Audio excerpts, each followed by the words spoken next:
Hello everyone and welcome back to TowerGate. It is TowerGate day number 780,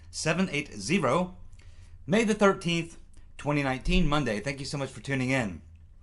Okay, so before I get started on the news of the day, I just wanted to get back to something I actually have had just written down on previous days and just never got to it. But I want to try to just get to it very quickly today because it's not like a major thing, but it's something to keep in mind.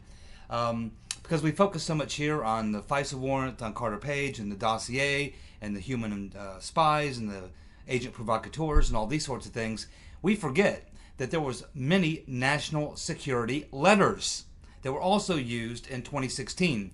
And when you look at it, likely, if you're wanting to see where there's something that could absolutely tie to Obama that he could not wiggle off the hook, could not get out of, it's going to be the national security letters. Because he can say he didn't know specifically about the dossier, or specifically about Steele information, or he can say he didn't specifically know about, informants or things and such. But he cannot do that with the national security letters because Obama would have known about the national security letters. Here's why. First of all, the national security letter came about as part of the Patriot Act, and basically it is an administrative subpoena issued by the U.S. government to gather information for national security purposes. It does not require prior approval from a judge. And national security letters in fact, I think they have to go through the NSC, the National Security Council. And in this particular case, in the Obama administration, that would have been Susan Rice. And Susan Rice only answers to one person, Obama. And there's no way that all these national security letters would have been granted by Susan Rice without her briefing Obama on it, especially if it was on Trump and people in his campaign around an election. So when we get into the point where they start looking at these national security letters, that is where they're going to have the big target on Susan Rice. And that's also the big target on Obama, because there's no way that we would have had all these national security letters being granted by Rice through the National Security Council without Obama knowing. So this is why I say Obama is very likely going to be targeted here at some point when they start focusing. Right now everybody's talking about the dossier, talking about Christopher Steele, talking about all these other things. But when they actually start to focus in on, and at some point they will, all the national security letters, at that point you're talking really Susan Rice and Obama. You're not talking about the FBI, you're not talking about the CIA, you're really talking about, at this point, Susan Rice and Obama, and probably Ben Rhodes because he was the assistant. So keep that in mind. The thing that will most likely ensnare Obama and likely take down Susan Rice will be national security letters. Just want to throw that out there. Now, let's get to some of the interesting news over the last 24 hours. I don't know how many of you saw the interview that Alexander Down the Hatch Downer did with Sky News in Australia, which I believe was Friday night or Saturday morning. I'm not sure which, but it was either Friday night or Saturday morning. Alexander Down the Hatch Downer. Now, for the last, probably close to a year, Downer, Halper, Misfit, these characters have been keeping a very low profile. You're not hearing from them. Quite a few people have shoved cameras up into Downer's face, and he's had practically nothing to say. And what he has had to say up to this point was very, very little. He didn't want to talk about it or expand on it, and all he would really say was that Papadopoulos said something about the Russians having dirt on Hillary. So he comes out and does this interview, which is fairly lengthy, and I'd say about half the interview is about his involvement in the 2016 election and his dealings with Papadopoulos and what went down there, and his description of what happened. Now, he was lying, he was being disingenuous, but he was trying to play cover-up. And it's not so much to me what he said, because he said what I would expect he'd say, which is mostly lies and covering up and half-truths and things and such. It was a cover-up job. But what's most important to me is that he did the interview at all and talked about these things. Now, there's an election coming up in Australia in about 2 weeks or less than 2 weeks. And so a lot of people are being asked their opinion. He's a former longest-serving ambassador, so naturally he might be someone they want to talk to.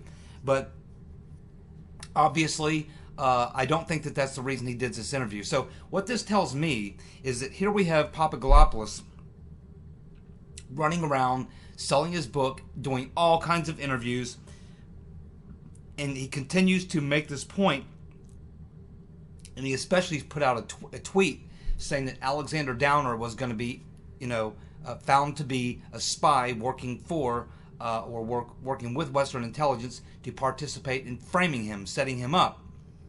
And this has been getting a lot of play. And, of course, Papadopoulos out there doing all these interviews. And so I think what happened here is that someone probably called Downer and probably said, hey, man, we got Papadopoulos out here. He's got his book out. He's hitting media appearances every day, and he's personally pointing the finger at you, saying that you're going to be discovered and uncovered as a spy. You are participating in a coup, a frame-up, a setup of him as part of a larger plot to frame Trump and pull off this coup and whatever. And right now we're getting our asses handed to us, Alex. You need to get out there and you need to defend yourself and defend our position. You need to get out there and run some cover, because we're getting hammered. And you need to answer Papadopoulos. So I think that this is what's most important here, is the fact that he actually came out and did an interview and did an in-depth interview and described, in his opinion, I believe he's not telling the truth, but he described from his point of view what occurred in that meeting. They both basically agree they had one drink and the meeting lasted an hour, but that's about the only thing that they agree on. Papadopoulos to this day is saying he doesn't recall even having anything to do with the conversation with Downer as it relates to Russia, Russians hacking emails, Clinton emails, or anything like that. Papadopoulos says he doesn't recall the topic even coming up, whereas Downer says that Papadopoulos just volunteered this information to him without him even asking. Now, I believe, based on the body language and the expression on his face and his eye movements and various other things, when I watch it, that Downer is absolutely lying. In this particular case, I believe Papadopoulos. So I made some notes, so just let me run through these notes real quick from this interview with Alexander Downer to make sure I didn't miss anything. So Alexander Downer, in the interview, says he is not suggesting that there was collusion between Russia and the Trump campaign, but that the Russians may release damaging info on the rotten Reverend Clinton before the election. So he's saying, yeah, Papadopoulos wasn't talking about collusion or the Trump campaign being involved with the Russians or anything. He was just saying that the Russians have this dirt that they may use against Hillary before the election. So that's where they differ. Papadopoulos says he didn't say anything about Russia emails, Clinton emails, or anything else. Didn't even come up. So here they have a point of where they do not agree. And he says that Papadopoulos was volunteering this information to him and was just babbling about this stuff. And he said he never asked about it, that Papadopoulos just volunteered it. He also says that, which again, this is like the third or fourth different story we've gotten from this guy about what he did with the information when he got it. The last time that he did an interview or spoke up on the subject, he said he passed it along to the embassy in London. But in this particular interview, he's saying that he sent this information back to Canberra in Australia. Sent it to Canberra in Australia, the information. So before we're told he goes to the U.S. Embassy in London, now he's saying this is like the third or fourth different story we've gotten from him about what he did with the information when he got it. It continues to change.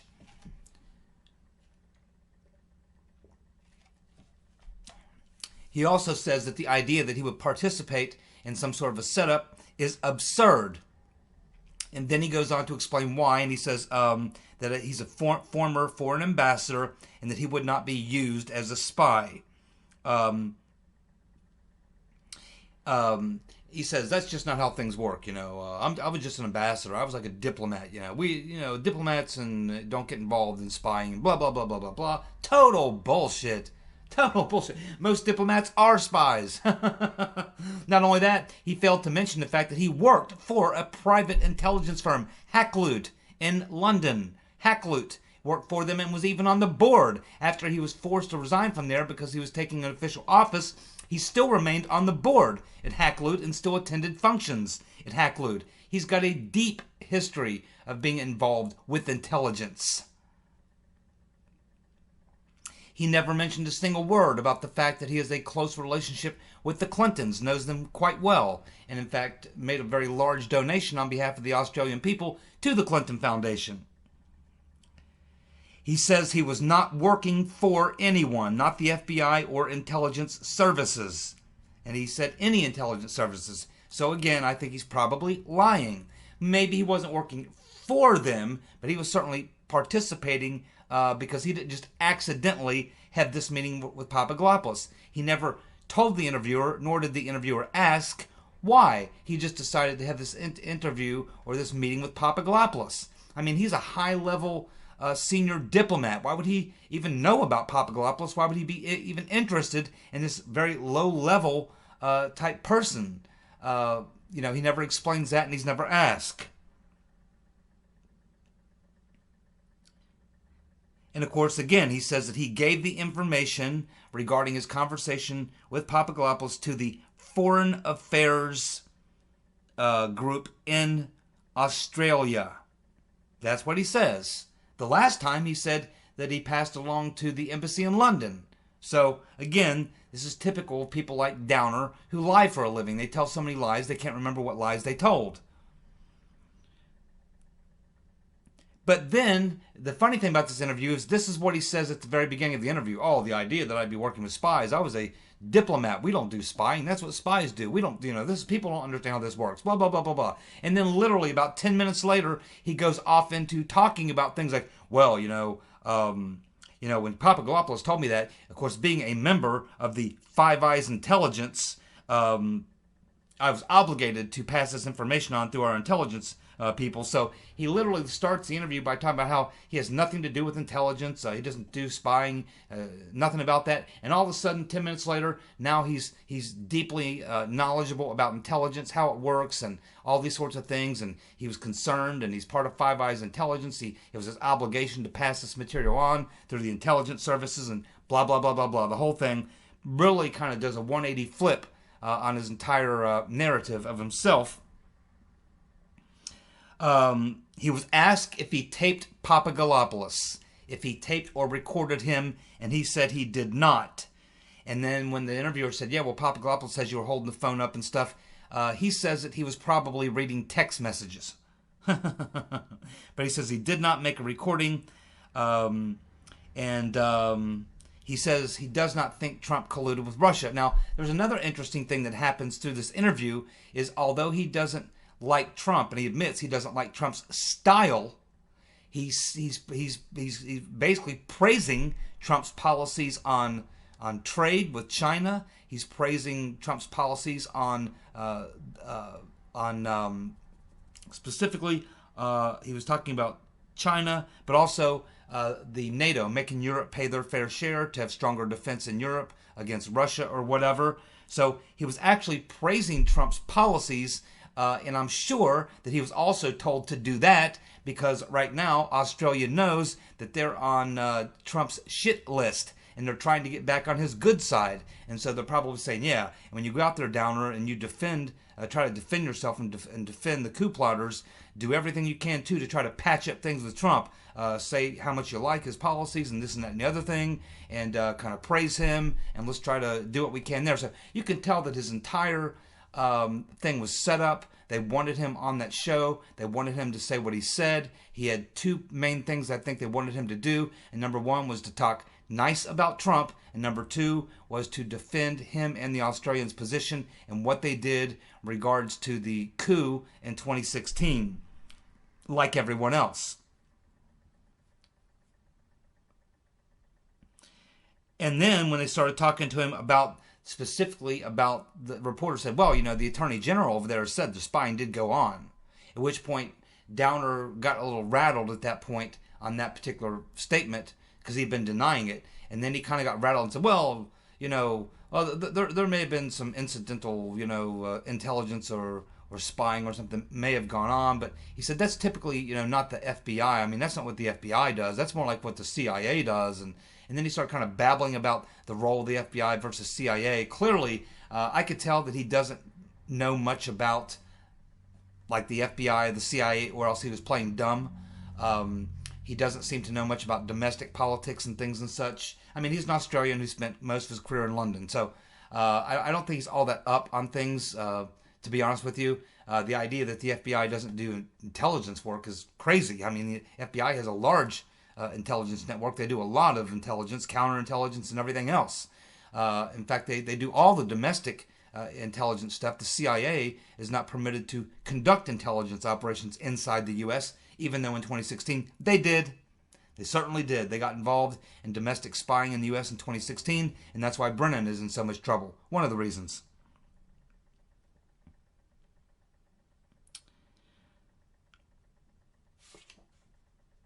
So, anyway, that's just some notes that I took about the Downer interview. Just very interesting that Downer would come out and make a statement like that and try to cover his ass and Australia's ass over the 2016 deal that went on and what went down between him and Papadopoulos, and at the same time trying to smooth over things with Trump by praising Trump on foreign policy and some other things.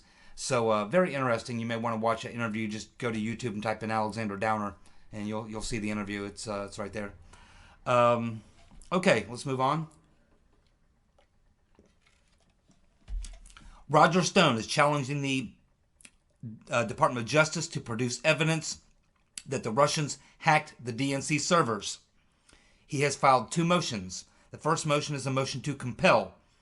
He's trying to compel the DOJ to produce the evidence to support their claim that the Russians hacked the DNC. The second motion is a motion which has been filed to suppress any evidence extracted by the use of search warrants built upon the predicate that claims of Russia hacking the DNC. Those two kind of work together. I'm not sure how the judge is going to rule on that. My guess is the judge is probably going to rule against him, because at this point, every time anything is challenged about whether or not there's evidence or someone to produce the evidence, it's almost like it's just assumed at this point. The Russians hacked the DNC. They did it. Like it's law. Even though the government never investigated. It was CrowdStrike. This is the point that Stone and his lawyers are trying to make. We'll see what the judge says. I think this will come down to who the judge is in the case. If he gets the right judge, he may be able to get them to do that. But, of course, they really can't do this because the government never did the investigation. They used CrowdStrike. So the only way that they could actually resolve this is if they force the FBI or whoever to go get those servers and actually do a forensic analysis of the servers. I don't know if he'll be successful here, but I'm glad to see he's giving it a try. I'm glad someone is challenging that. Here's another story that's just popping up. Apparently there's a journalist in Russia. His name is Alexander Kalinin, Kalinin. He has been looking into the Spygate situation himself over in Moscow, and he has researched the background of the girl that Misfud represented to Papadopoulos as being Putin's niece. And he now has found out who she is. He's not revealing her name, but he is basically telling us, her station in life and what she was doing. As it turns out, she was a student at Link University. A student at Link University, and her previous occupation is that she worked in St. Petersburg, that's St. Petersburg, Russia, for a wine wholesaler.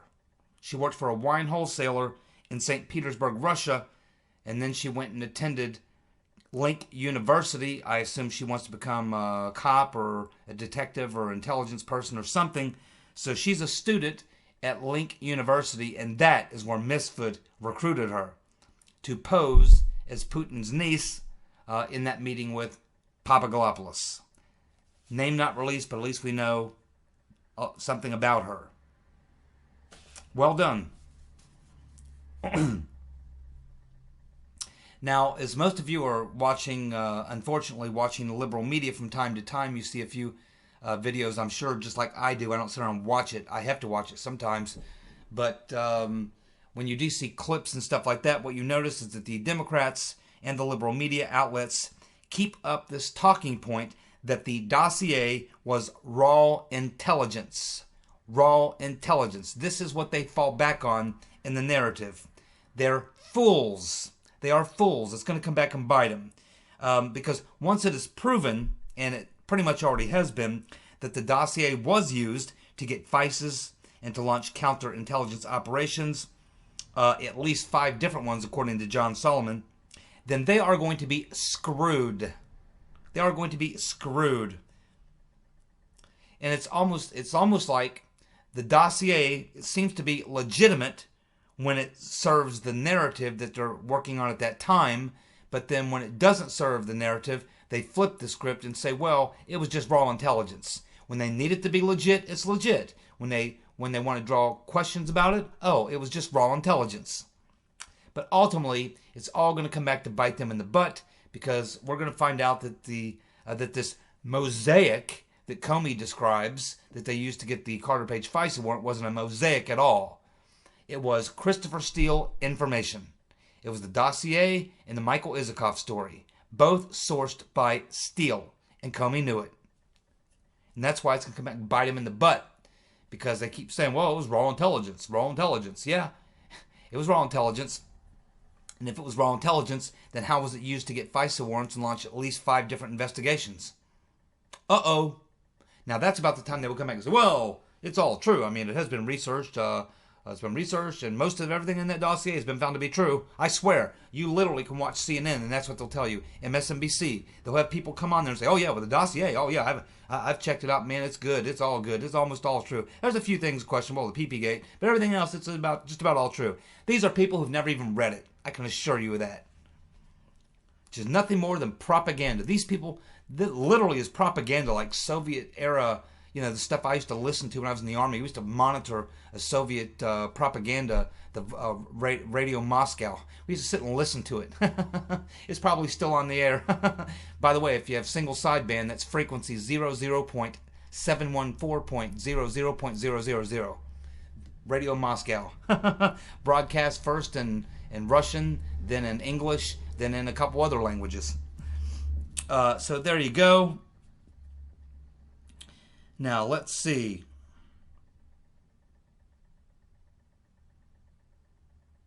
Uh-oh, here's a problem.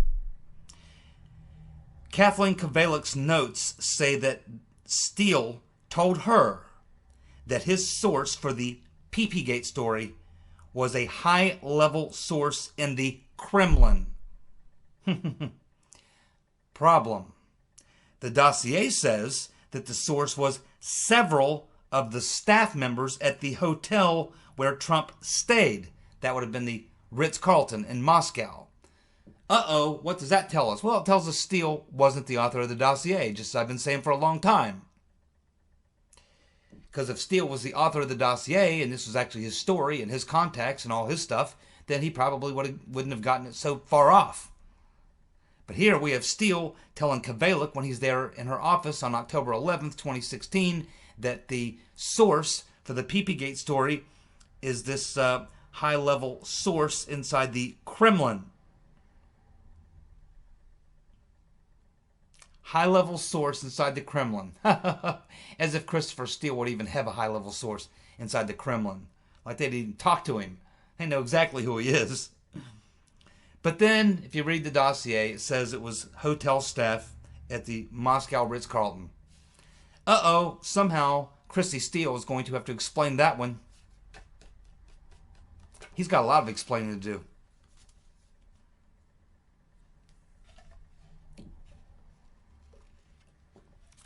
Speaking of uh-ohs and problems,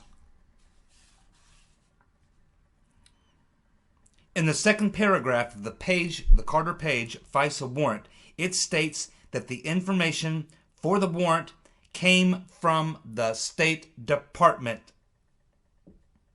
Paragraph 2 of the Page FISA warrant states that the information for the warrant came from the State Department. In fact, I'll read you that part of paragraph 2 that they're referring to here. Quote, "The target of this application, Carter W. Page, a U.S. person and agent of a foreign power, described in detail below. The status of the target was determined in or about October 2016 from information provided by the U.S. State Department."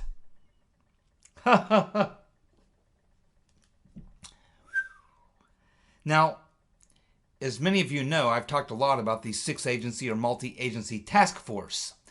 And I remember when I was talking about this a lot last fall, last October, November, I was spending a lot of time breaking down and explaining and researching the six-agency task force set up by Mr. Potato Head, John Brennan.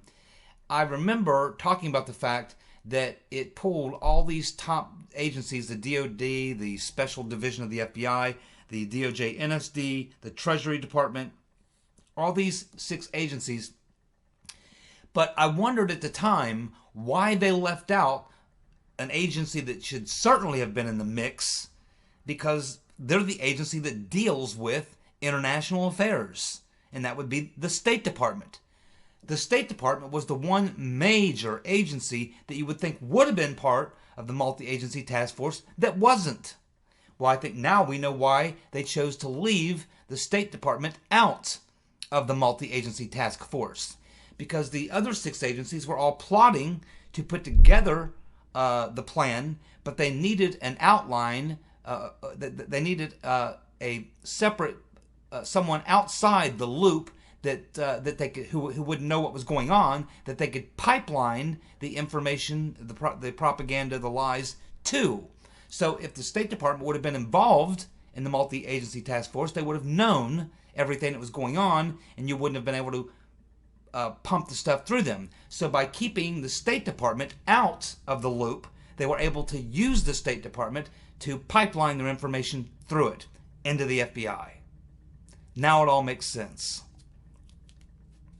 Now we know why the State Department was left out of the multi-agency task force, which they'll soon be discovering if they keep digging.